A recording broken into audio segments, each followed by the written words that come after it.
There's a moment that happens around certain people where something inside just closes, not dramatically, not with anger or announcement.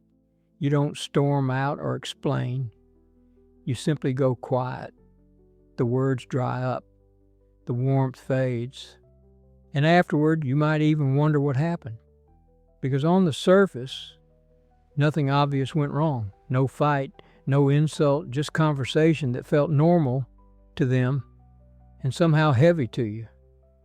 That shutdown doesn't feel like a choice at first.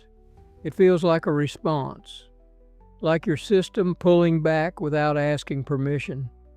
And it leaves a strange residue, a mix of relief and guilt.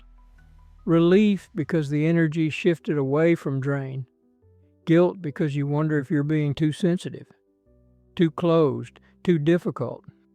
You've tried pushing through it before, staying open, keeping the flow going, smiling in the right places. But afterward, you felt hollow, not refreshed, not connected, just tired in a way sleep doesn't touch. So over time, you stop fighting the shutdown. You let it happen. And that letting brings questions. Why does this only happen around some people and not others?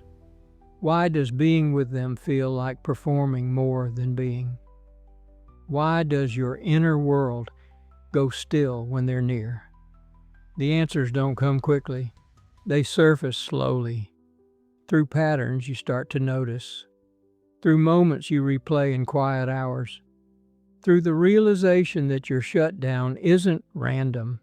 It's protective. And it's triggered by dynamics most people never sense. Dynamics that feel subtle on the outside but heavy on the inside. Here are 6 of them that often show up when an empath shuts down emotionally around someone. The first hidden dynamic is inconsistency in presence. You feel when someone's words say one thing and their energy says another. They might be talking warmly, laughing easily, but underneath there's a flicker, a detachment, a sense that they're not fully there. Most people miss it. You don't. You register the mismatch like static, and over time that static builds.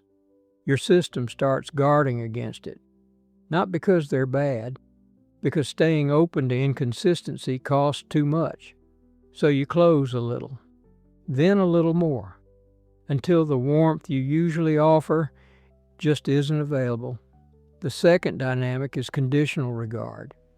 You sense when acceptance depends on performance, when the connection feels tied to being useful, agreeable, or impressive.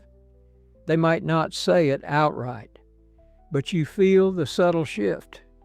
More attention when you're giving, less when you're needing, more ease when you're matching their mood, less when you're not. That conditionality isn't always conscious on their part, but to you, it registers clearly. And openness requires safety. When safety feels conditional, openness withdraws. The shutdown isn't rejection of them, it's protection of you. The third one is emotional bypassing. You notice when someone moves past feelings too quickly, when depth is met with deflection, when vulnerability is answered with solutions or positivity or silence. You don't need fixing, you need resonance. But if every time you open the feeling gets redirected or minimized, something learns. Something remembers the cost. And next time the door doesn't open as wide. The shutdown feels sudden, but it's cumulative, built from all the times depth wasn't met with depth. The fourth dynamic is energy mismatch. Some people carry a frequency that just doesn't align. Not wrong, not bad, just different. Their way of being asks for a lightness you can't always access, or a speed you can't match. You try at first. You mirror. You adjust. But the effort shows up later as depletion. Your system starts recognizing the mismatch earlier now. Before words even fail, it senses the approaching drain and quietly conserves. The shutdown isn't personal, it's preservation.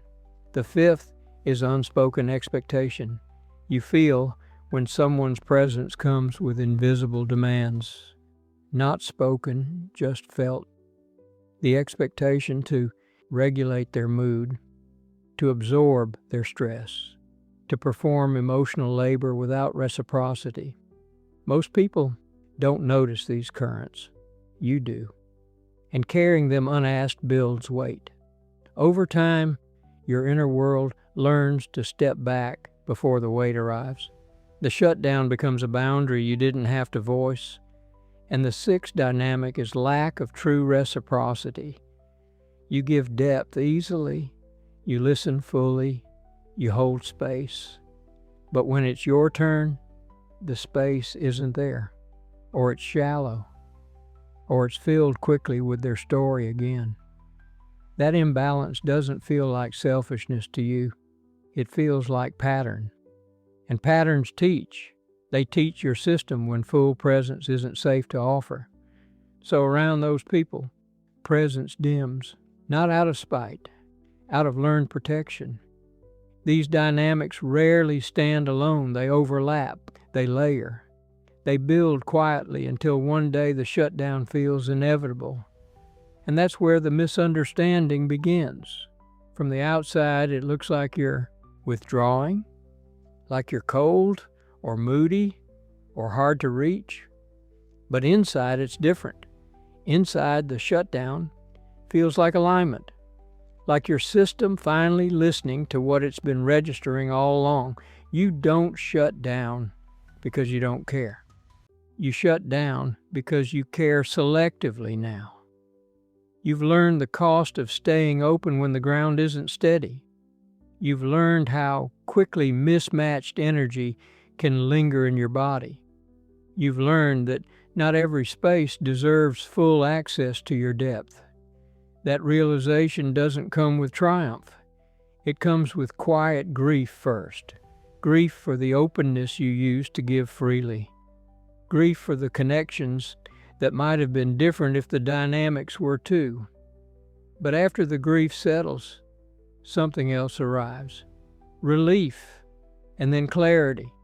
Clarity that the shutdown isn't a flaw, it's feedback. Precise internal feedback about what aligns and what doesn't. About who can hold depth and who unintentionally asks you to dilute it. Over time, that feedback shapes something stronger. Not walls, not coldness, just discernment. You still open, easily, naturally, with those who meet you in the same frequency, with those where presence feels mutual. But around the others, the shutdown remains, not as punishment, as protection, as respect for your own limits. And here's where it settles. The empath who shuts down emotionally around certain people isn't broken, isn't avoidant, isn't too sensitive. They're attuned enough to sense what most overlook, attuned enough to protect what most give away without noticing. If you're sitting with this now, feeling the familiarity of those quiet closures, let it be. Not as something to fix, not as something to explain away, just as evidence of a system that's learned to listen, learned to conserve depth for where it's truly held. That listening might look like distance from the outside. From the inside, it feels like finally coming home to yourself. Sit with that. Not to change it, just to notice how little it actually needs defending.